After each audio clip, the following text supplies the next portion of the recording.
Hello everyone, this is Ruby Saroj. Welcome to my new channel learn with Ruby Saroj. आज मैं आप लोगों के बीच में चैप्टर नंबर 17 राष्ट्रीय अंतर्राष्ट्रीय पर्यावरण से संबंधित जितने भी इम्पोर्टेंट क्वेश्चन बन रहे हैं मैं आप लोग के बीच में लेकर आई हूँ। आइए हम सभी साथ साथ रिवीजन करते हैं, क्योंकि एग्ज़ाम नज़दीक है, रिवीजन करना ज़रूरी है। चलिए शुरू करते हैं। क्वेश्चन नंबर 1, भारतीय संविधान में किस संविधान संशोधन द्वारा प्राकृतिक पर्यावरण की सुरक्षा एवं उसका सुधार जोड़ा गया है? तो 42वें संविधान संशोधन द्वारा प्राकृतिक पर्यावरण की सुरक्षा एवं उसका सुधार जोड़ा गया है। प्राकृतिक पर्यावरण की सुरक्षा उसका सुधार भारतीय संविधान में कहाँ उल्लेखित है?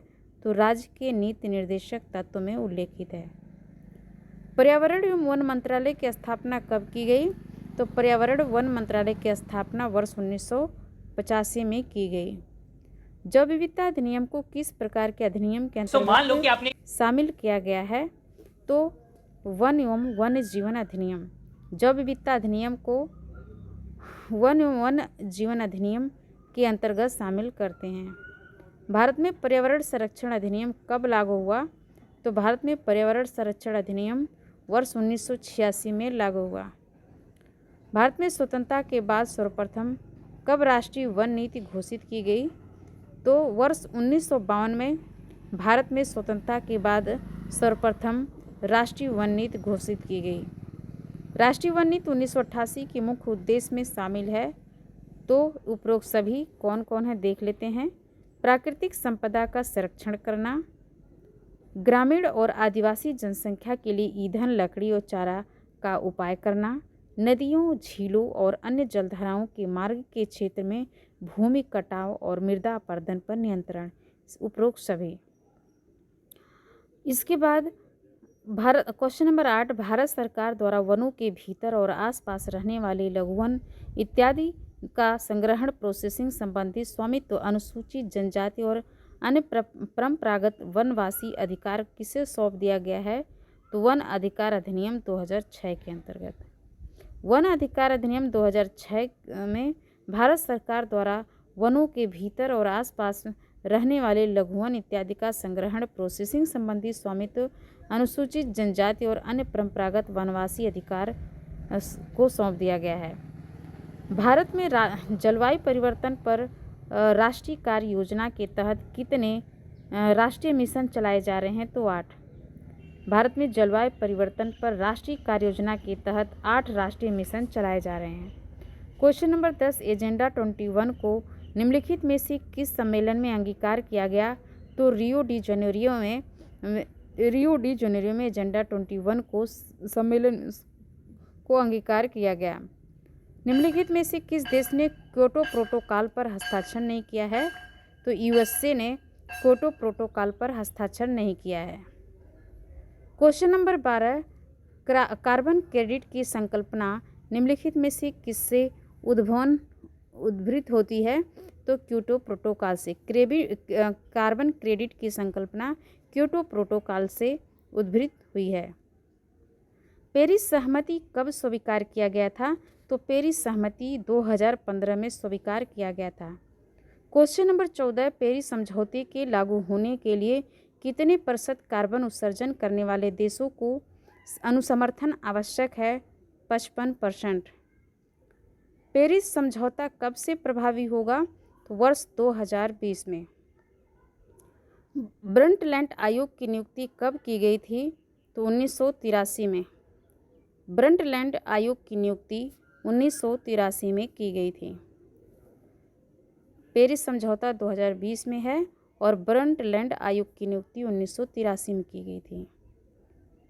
हमारा साझा भविष्य किस संस्था की रिपोर्ट है? तो ब्रंटलैंड आयोग। हमारा साझा भविष्य ब्रंटलैंड आयोग संस्था की रिपोर्ट है। फिर इसके बाद क्वेश्चन नंबर 17, हमारा साझा भविष्य किस संस्था की रिपोर्ट है? तो वो ब्रंटलैंड आयोग। क्वेश्चन नंबर 18, 1970 में सर्वप्रथम सतत विकास किस घोषणा पत्र में प्रयोग किया गया है? तो कोको योग घोषणा। वर्ष 1970 में सर्वप्रथम सतत विकास कोको योग घोषणा पत्र में प्रयोग किया गया है। क्वेश्चन नंबर 19, एजेंडा 21 के लक्ष्यों के मूल्यांकन के लिए किस सम्मेलन का आयोजन किया गया था?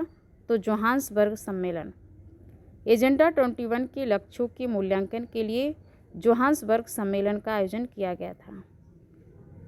क्वेश्चन नंबर 20, सतत विकास पर संयुक्त राष्ट्र आयोग का जून 2012 में आयोजन किया गया था रियो डी जेनेरियो में। क्वेश्चन नंबर 21, निम्नलिखित में से कौन सा एक सही सुमेलित नहीं है? तो पृथ्वी सम्मेलन 1995, यही सम्मेलन सही नहीं है। जो कि स्टॉकहोम सम्मेलन 1972 में हुआ था, ये सही है।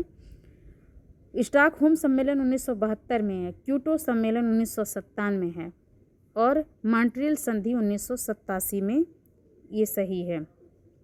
तो इस प्रकार 21 का सी सही है। क्वेश्चन नंबर 22, कार्बन क्रेडिट के संबंध में निम्नलिखित में से कौन सा कथन सही नहीं है?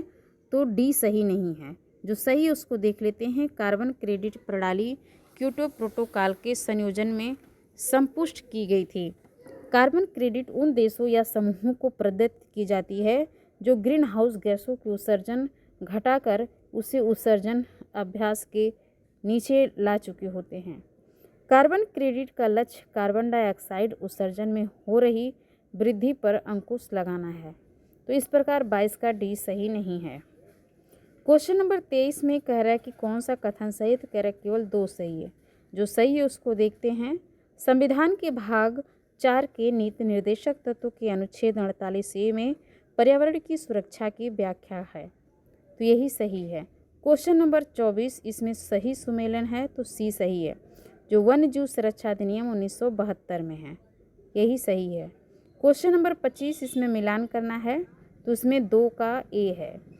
तो कह रहे नगरीय ठोस अपशिष्ट प्रबंधन एवं हस्तन अधिनियम 2000 में चलाया गया था। नगरीय ठोस अपशिष्ट प्रबंधन एवं हस्तन अधिनियम 2000 में 3 का बी है, 3 का बी है। तो पर्यावरण सुरक्षा अधिनियम 1986, 1 का सी है। राष्ट्रीय पर्यावरण ट्रिब्यूनल अधिनियम 1995 में और 4 का डी है। राष्ट्रीय वन नीति 1988 में, राष्ट्रीय वन नीति 1986 में, पर्यावरण सुरक्षा अधिनियम 1986 में, नगरीय ठोस अपशिष्ट प्रबंधन एवं हस्तन अधिनियम 2000 में और राष्ट्रीय पर्यावरण ट्रिब्यूनल अधिनियम 1995 में, यही सही है। क्वेश्चन नंबर 26, निम्नलिखित कथनों पर विचार कीजिए, कौन सा कथन सही है? तो इसका 26 का ये सही है, पहला और दूसरा। पहला है कि वर्ष 1980 में भारत में पर्यावरण विभाग की स्थापना की गई। दूसरा है कि भारत में स्वतंत्रता के बाद प्रथम राष्ट्रीय वन नीति को वर्ष 1952 में घोषित किया गया था। तो इस प्रकार पहला और दूसरा दोनों सही है। पहला है कि 1980 में भारत में पर्यावरण विभाग की स्थापना 1980 में है। भारत में स्वतंत्रता के बाद प्रथम राष्ट्रीय वन नीति को वर्ष 1952 में घोषित किया गया। तो पहला दूसरा दोनों सही है। क्वेश्चन नंबर 27 में कौन सुमेलित नहीं है? तो कह रहा है 27 का सी नहीं सुमेलित और बाकी सभी है। तो जो सही उसको देखते हैं। क्योटो प्रोटोकॉल स्वच्छ विकास तंत्र से संबंधित है।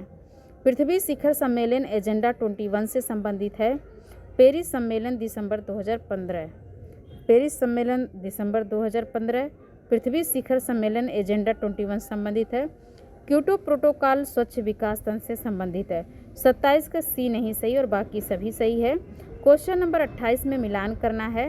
3 का ए है कि कोको योग घोषणा सतत विकास से रिलेटेड है। कोको योग सतत विकास। पहला का बी है, हमारा साझा भविष्य ब्रंटलैंड आयोग है।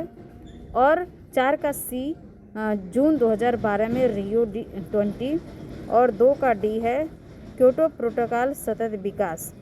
इस प्रकार मिलान किया गया है। 29 का कह रहे कौन सा कथन सही है? तो बी सही है, दूसरा और तीसरा। जो सही उसको देख लेते हैं। दूसरा क्वेश्चन दिया कि क्योटो प्रोटोकॉल एक कानूनी बाध्यकारी समझौता था। इसकी प्रथम प्रतिबद्धता वर्ष 2012 में समाप्त हो गई। क्योटो प्रोटोकॉल एक कानूनी बाध्यकारी समझौता था। इसकी प्रथम प्रतिबद्धता वर्ष 2012 में समाप्त हो गई।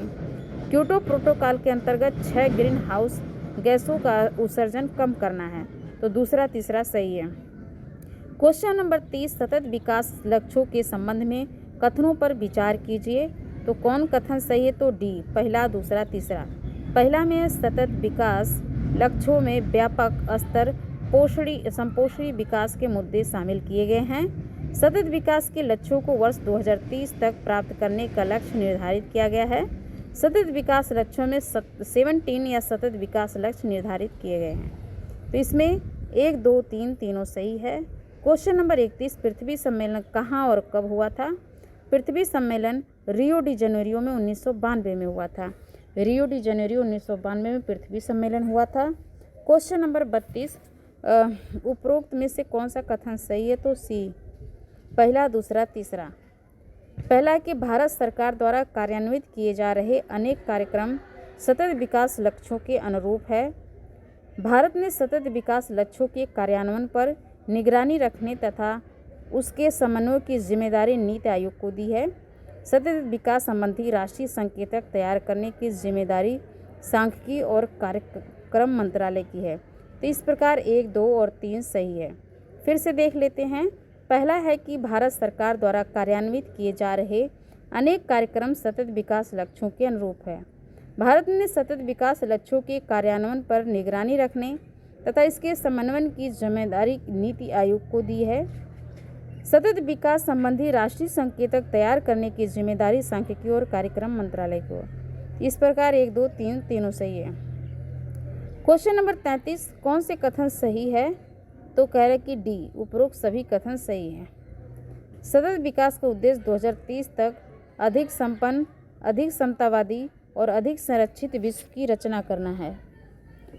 क्वेश्चन इसमें बी है कि सतत विकास लक्ष्य ने सहस्राब्दी विकास लक्ष्यों का स्थान लिया है।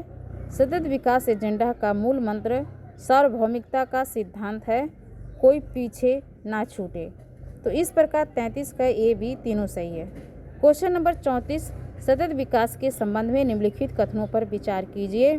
कौन सा सही है? कह रहा है पहला और दूसरा दोनों सही है। पहला है कि सतत विकास शब्द का सर्वप्रथम प्रयोग 1970 में कोकोयो घोषणा में किया गया था। 1970 में कोकोयो घोषणा में सतत विकास शब्द का प्रयोग किया गया था। वर्ष 1985 में डासमैन नामक विद्वान ने आर्थिक विकास के कार्यों के संपादन के लिए एक मॉडल प्रस्तुत किया है। वर्ष 1985 में डासमैन नामक विद्वान ने आर्थिक विकास के कार्यों के संपादन के लिए एक मॉडल प्रस्तुत किया था। इस प्रकार 34 का पहला और दूसरा सही है। 35 का कह रहा है इसमें मिलान करना है। तो 1 का ए है। ई कचरा प्रबंधन नियम 2016 में लाया गया था। ई कचरा प्रबंधन अधिनियम 2016। प्लास्टिक कचरा प्रबंधन नियम 2015। ई कचरा प्रबंधन इलेक्ट्रॉनिक कचरा प्रबंधन नियम 2016। प्लास्टिक कचरा प्रबंधन नियम 2015। जलवायु परिवर्तन पर राष्ट्रीय कार्य योजना 2008। वनाधिकार अधिनियम 2000 इसमें कह रहे कि ई कचरा प्रबंधन नियम 2016 में 1 का ए है, ये 5वां का बी है। प्लास्टिक कचरा प्रबंधन नियम 2016 में है। फिर इसके बाद 3 का सी है। जलवायु परिवर्तन पर राष्ट्रीय कार्यक्रम योजना जो है कि 3 का सी है, तो 2008 में।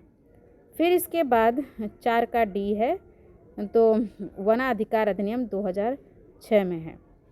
ई कचरा प्रबंधन अधिनियम 2016 में है और वनाधिकार अधिनियम 2006 में है। और 5वां का बी है, प्लास्टिक कचरा प्रबंधन नियम 2000 किस में है? तो ये 5वां का है, 2016 में। प्लास्टिक कचरा प्रबंधन नियम 2016 में। 3 का सी है, तो जलवायु परिवर्तन राष्ट्रीय कार्य योजना 2008 में है। इसमें अब कथन और कारण दिया गया है, तो इसमें देखते हैं 36 का सी सही है, मतलब कि ये सही और गलत है। जो सही वही देख लेते हैं। तो ये सही है, भारत के संविधान के भाग 3 और भाग 4A में पर्यावरण की सुरक्षा की विवरण है, तो ये सही है और गलत है। क्वेश्चन नंबर 37 में कह रहा है कि ये सही है, तो अर्थात यार दोनों से यार एक ही सही व्याख्या करता है, तो उसको देख लेते हैं। वायु प्रदूषण निवारण नियंत्रण अधिनियम 1981 एक समान अधिनियम है।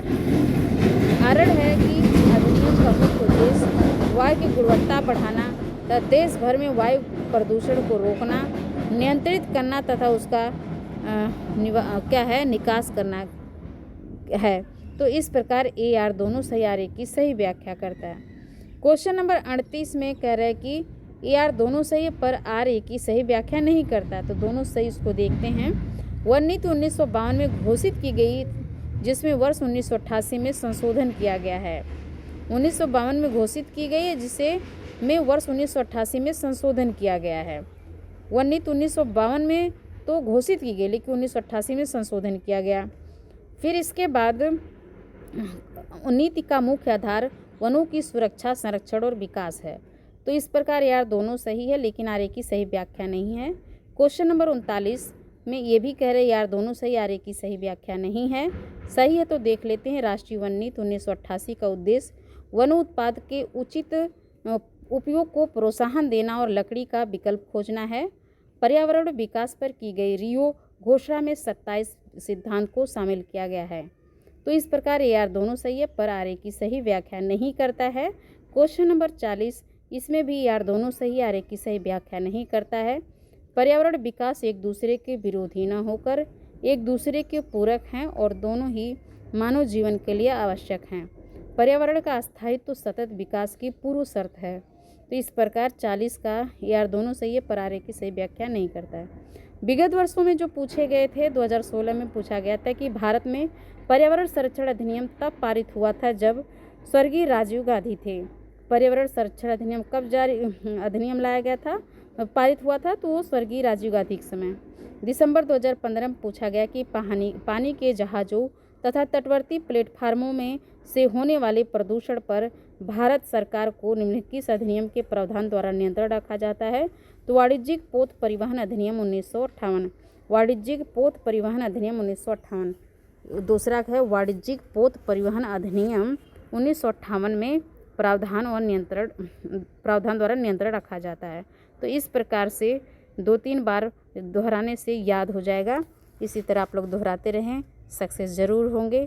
धन्यवाद।